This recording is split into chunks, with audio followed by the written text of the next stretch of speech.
Hey everybody, I'm JJ from Hickory Hill Golf Course in Warwick. We're going to show you today how to rebuild rollers and seals on Sidewinder or 4700D rear rollers. So we got our roller in the vise and brackets. Materials you're going to need are a couple impacts, a couple sockets, hammer, seal puller, 1-inch wrench vice grips, your rebuild kit, 114, 5430, some rags, and I like to keep this on my head for seeing the holes and stuff. So first things first, let's take these brackets off. 9/16.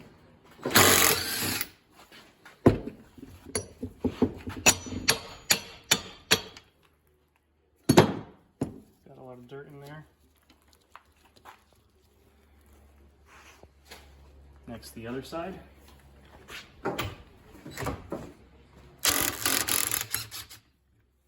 Sometimes they wiggle off, sometimes you gotta give them a little bit of persuasion with a hammer. Now let me grab my assistant over here, Greg. He's gonna take his 1-inch wrench, hold that on there. Clean out my groove here first. You're on there, Greg? I'm on good. All right.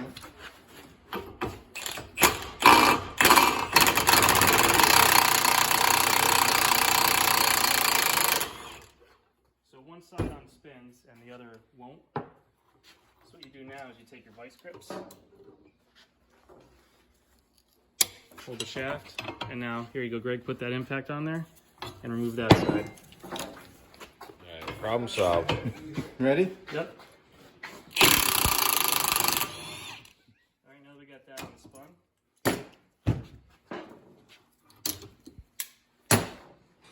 take our hammer. Look out, Greg, we're just going to hit the shaft through.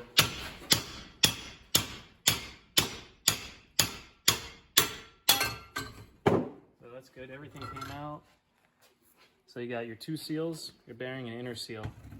Most of the time that inner seal won't come out and you have to pick it out of there. So throw those in the garbage. Now what we're going to do is we're going to take our roller. I'm a righty, so I work off the right side. Push it around. And what I do is I take an old shaft that's no good, fish it through there. And now you're going to hit that through.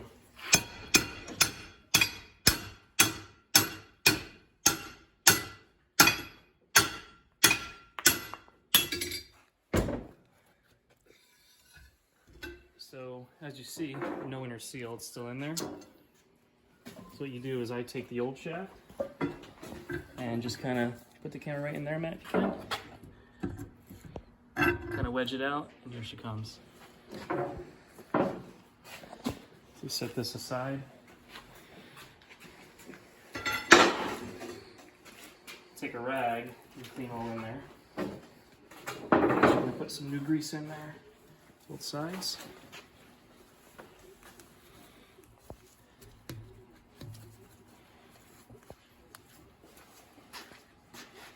Get your tub of grease. Smear it around on in there. Now each seal, bearing, and everything has its own little cavity. You can see it's collared, so each thing sits in a collar. So now we're going to open up our roller rebuild kit.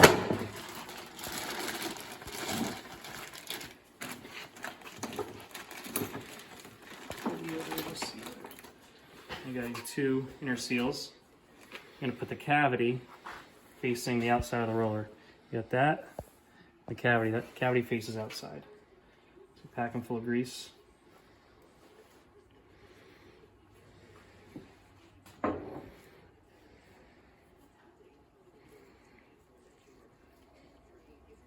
can be pretty liberal on it too. It's not going to hurt it. I like to push it in by hand first, and then I take your socket that's going to line up with the very outside of the seal. You don't want one smaller because you'll end up destroying it when you hit it in. So now hit it in, you'll hear it, and then you'll hear it also when it's in all the way. It'll make a different sound. There you go. Do the other side.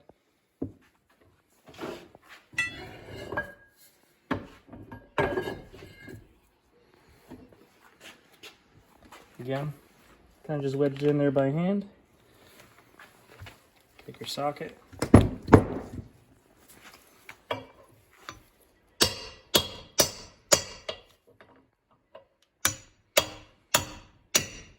Make sure it goes in there straight. If it goes in there crooked, it won't be any good, or you'll end up destroying the seal. Next, you're going to open up your bearings. A little greasy hands here.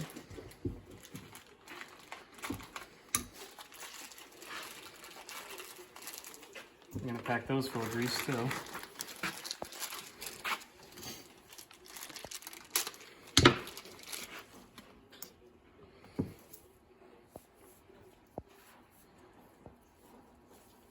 Both sides. There's no inside or outside to this bearing. You can put it in either way.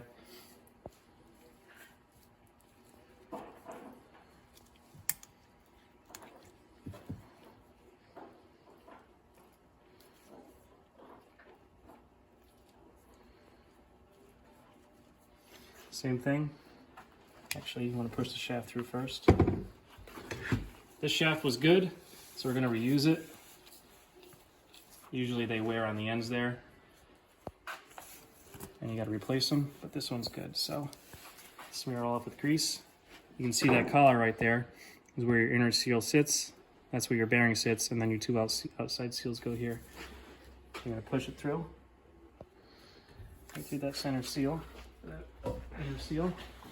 And the same thing, you got to push it through on the other side, and you'll actually feel it click into its collar. Right there. Now we'll put the bearings in. So, same thing, pushing it by hand. And same thing with the bearings. You want a socket that lines up with the outside collar of it, because if you hit it on the inside, it'll mess it up. And the same thing going straight. You'll hear the sound when it's all the way in. So going. That's the sound.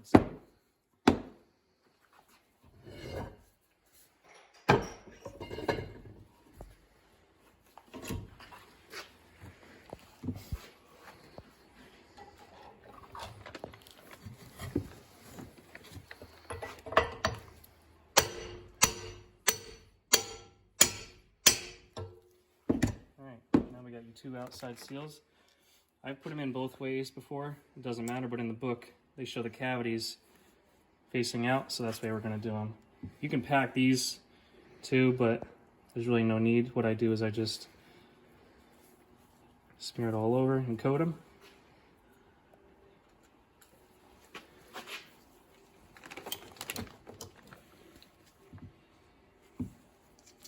Make sure they're all covered. I'm going to do one at a time though. I'm going to use the same socket as I did with the bearings, and same thing. Start these light. Make sure they go in straight.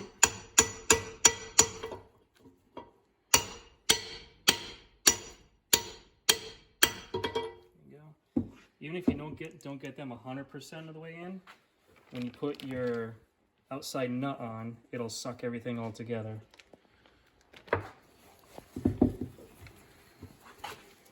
Cavity out.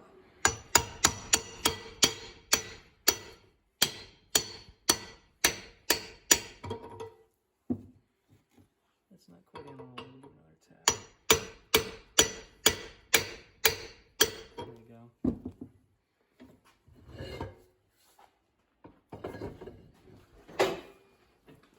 Same thing on this side.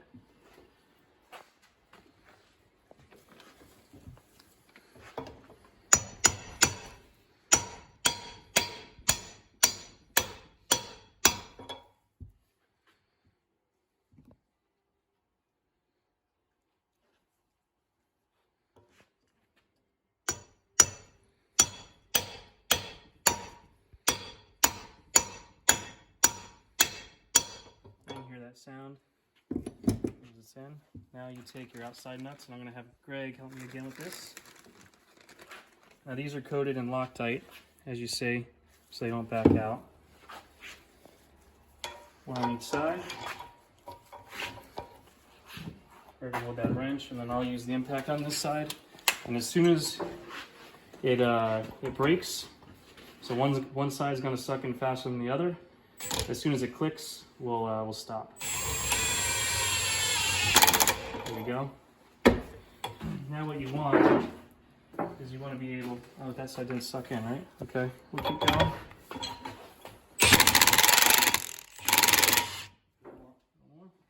Right there. Right there. So that should be flush with the outside of the roller. So what you're going to do is you're going to be able to spin it by hand, not too free, not too tight. So there should be a good amount of resistance behind it, but you should be able to spin it by hand. Go ahead and wipe that down. We're going to put our brackets on next. I do have a brand new bracket here I'm going to use on one side. So as you see, this is the hole your grease goes in. There's a set screw on the outside here to keep it in, and it goes in the cavity where the bearings and seals are. So we're going to take this screw here. We'll start it. Now I got my flashlight here on my head. So that grease fitting hole is going to line up with the grease hole.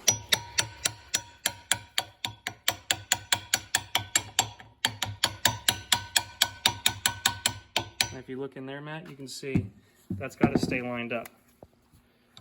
So we're going to tighten it up. Yep, we're still lined up. Yep. And now we're going to put a brand new fitting in there. Gloves are starting to rip. And the last step.